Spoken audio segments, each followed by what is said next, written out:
Welcome to Triad News 360 for November 7th, 2017. I'm Graylin Glover. And I'm Madison Johnson. Coming up next on Triad News 360, a local church celebrates a historic event. And new attention to concerts you may attend. But first, the nation is saddened once again by a lone gunman. 26-year-old Devin Patrick Kelly walked into his neighborhood church where his in-laws were and shot and killed 26 people and injured another 20.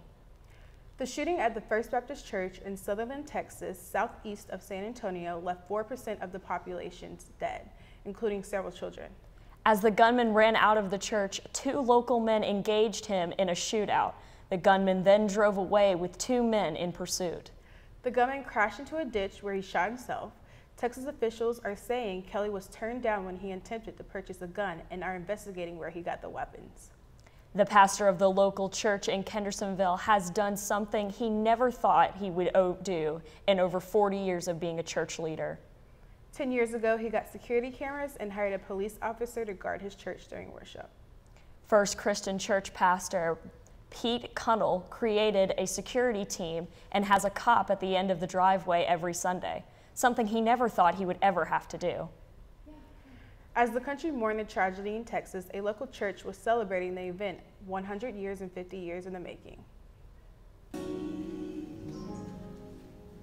150 years ago, the slaves sat in the back of the balcony. When they were freed, they started their own church across the street. Today, the church has a vibrant and very active congregation. The church will hold several events this week to honor those who had courage to step out on their own and end the Civil War. Although today's church members there were the split where they were made honor to those who took risks and created a new place of worship. The church will have celebration events this week and is always open to anyone who wishes to share a service with them. People will still go to church, still go to large outdoor events like this past weekend's New York Marathon, and will still go to concerts. But organizations and companies that put on these events are looking very carefully into new and better security methods.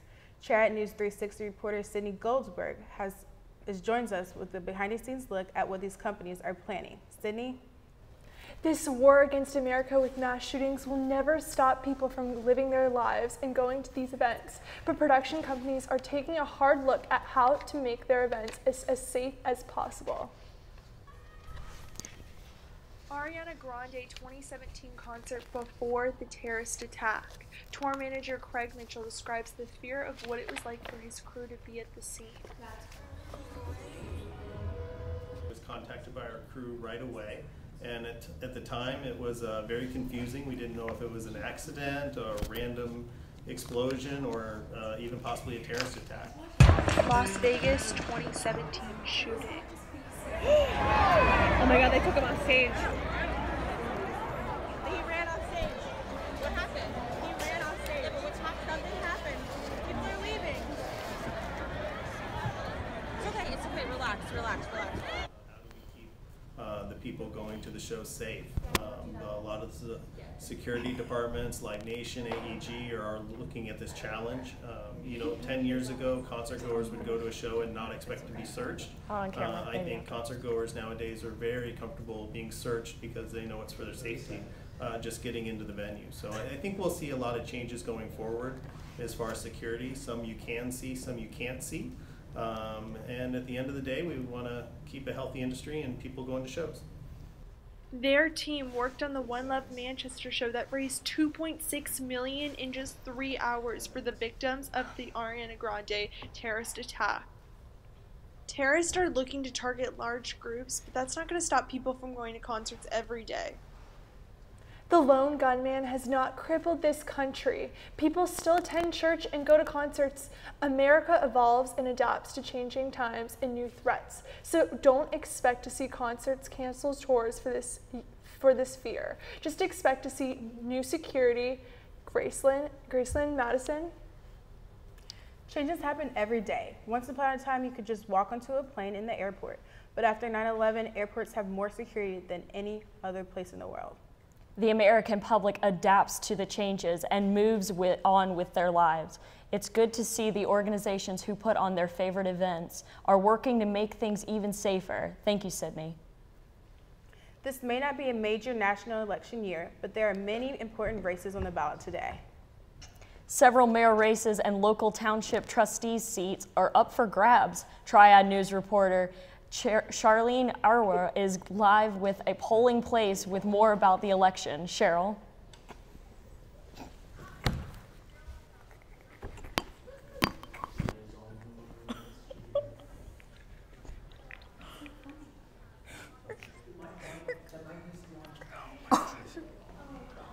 Oh.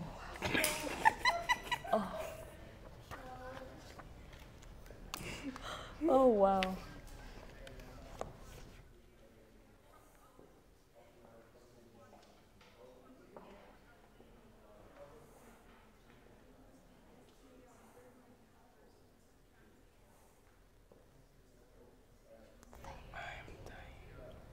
Off-year elections frequently have lower voter turnout, but there are many issues at stake for the community.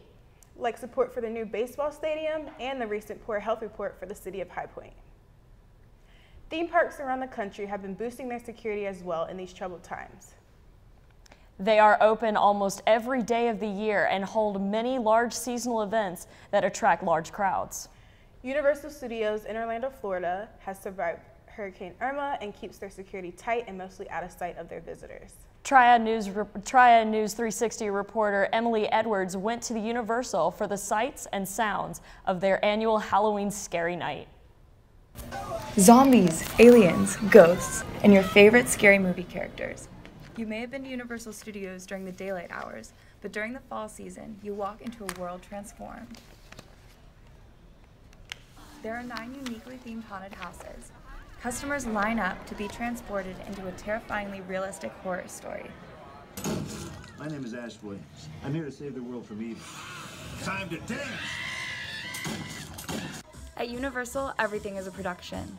Between houses, enjoy a live performance.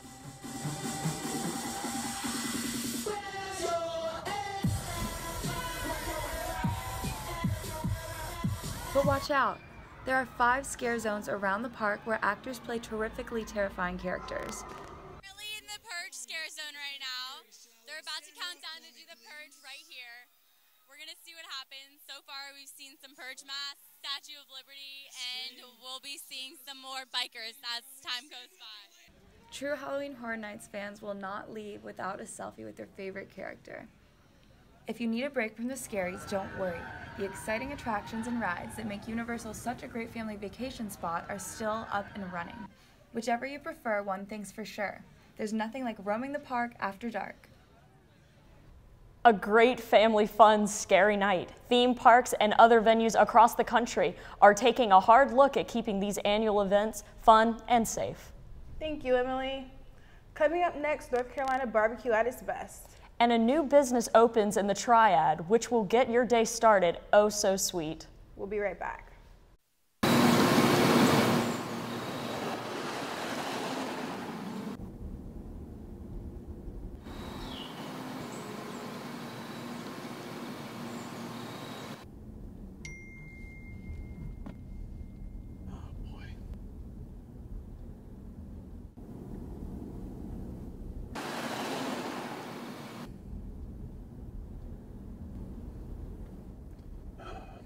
How am I going to pay for this?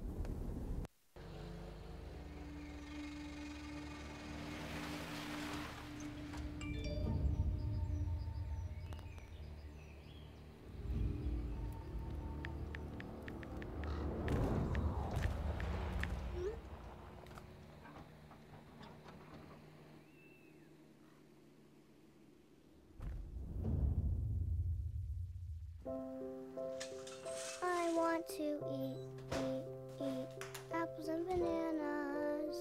I need to eat apples and bananas. Why can't I eat apples and bananas?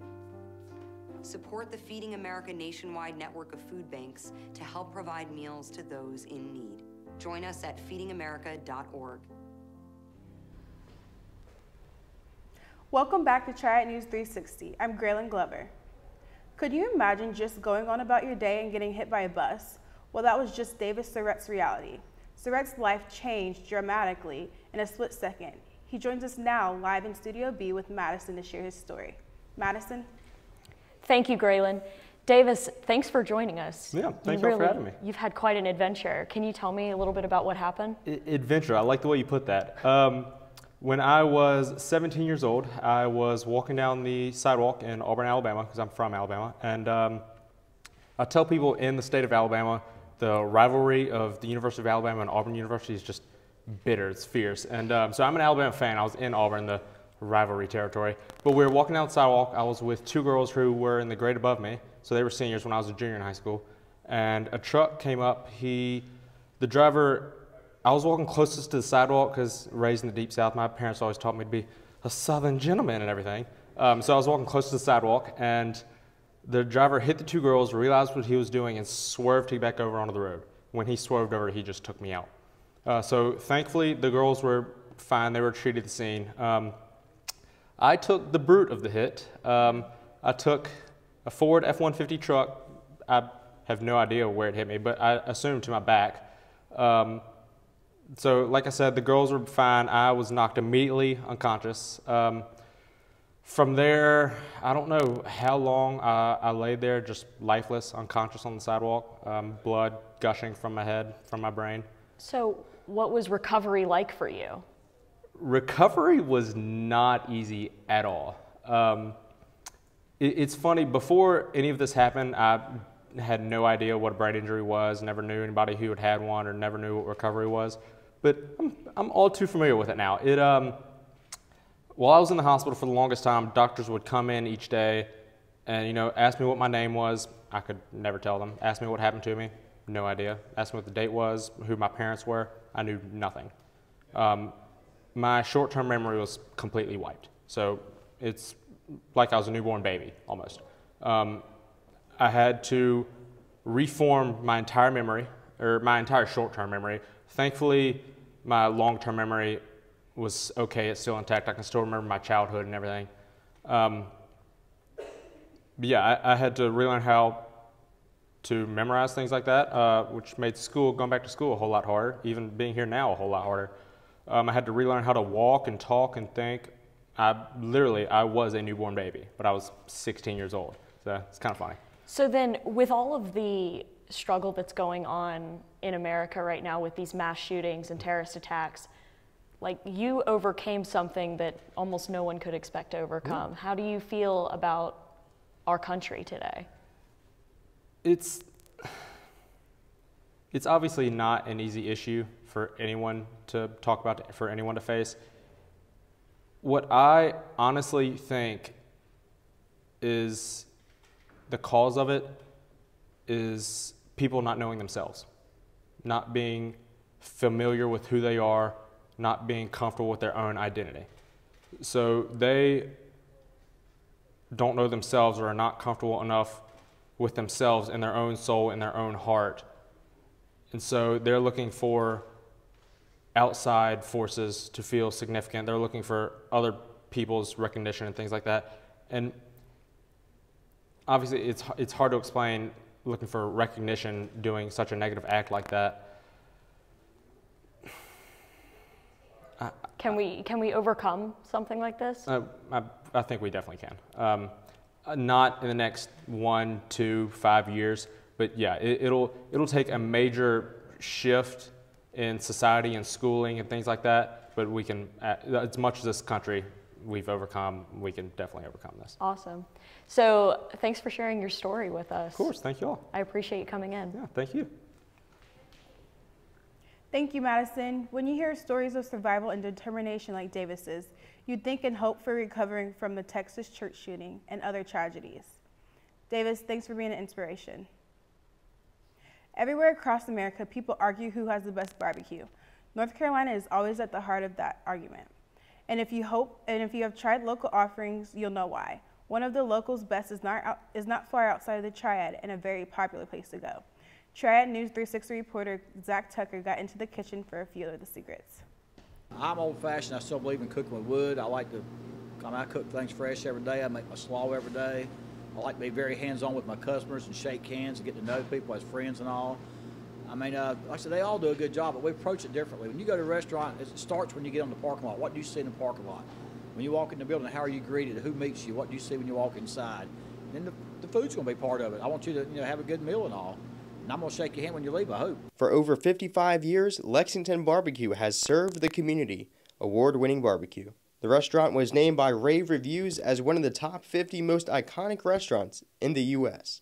Folks from all over the nation come to get a little taste, especially when it comes to customer service. It's just something special about the whole persona of Lexington Barbecue. The people that work here and the people that own it, they're all very friendly, talk to you, and when you come in, you know that they recognize you and they always speak to you. I think that makes you feel good. They really do a great job of pushing people through and giving a good quality meal, and it just shows when you come by here at lunchtime, or usually towards the weekend when the crowds are big.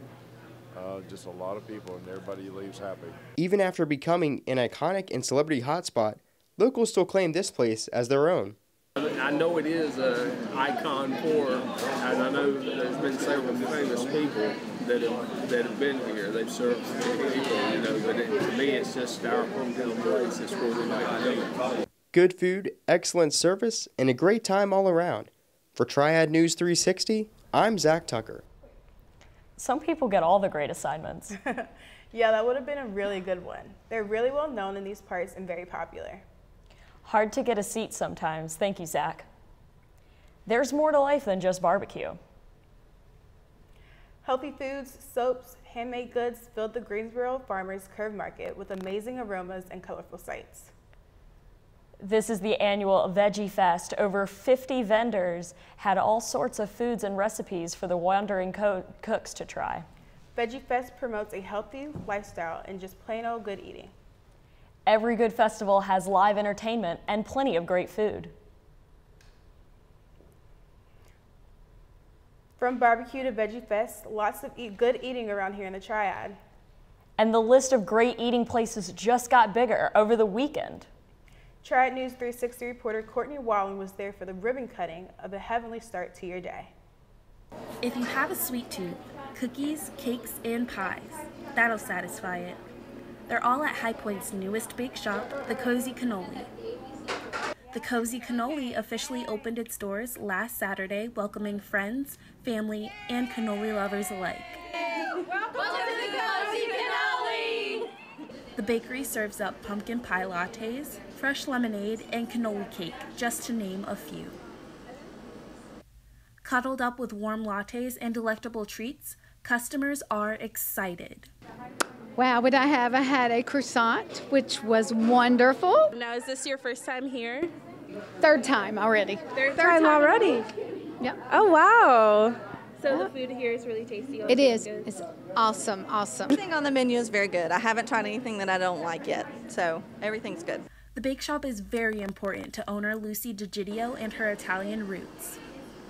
Both my parents came from Italy, and we had a lot of traditions, and moving from New Jersey to North Carolina, with a lot of those traditions that we kind of missed. So over the years, I've always wanted to open up something that was food related and bring a little bit of my culture to North Carolina. With the winter months quickly approaching, Lucy hopes college kids and locals alike will stroll in for a cup of house-made brew and try her secret family recipes, a new delight for the High Point community. Coffee, donuts, or a pastry to start today. How can you go wrong? True. People put their hearts, souls, and financial futures into these businesses. They are always good for local economy, and we hope for their best. Most people take having a bed to sleep in for granted. A lot of people aren't so fortunate for whatever the reason. Hammer, nails, and some elbow grease. The bed set out to change that. People from the local area, students, and even folks from out of the state pitched in to help build house for homeless veterans in the High Point area.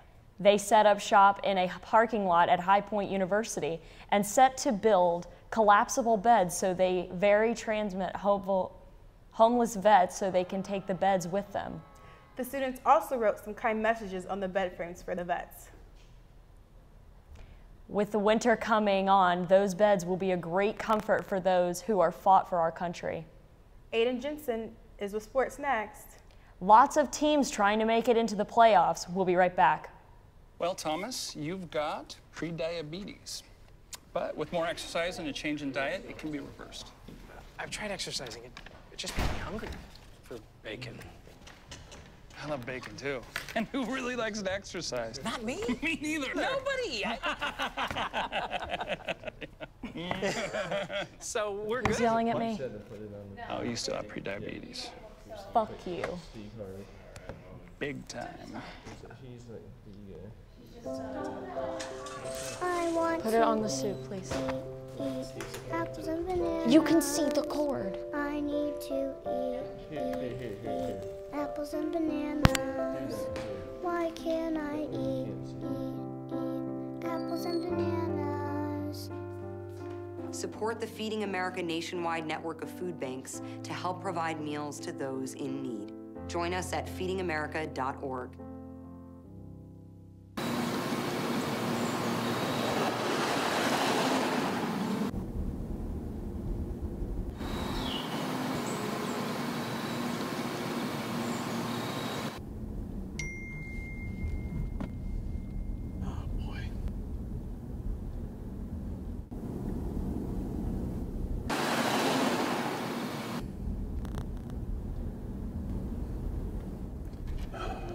How am I going to pay for this?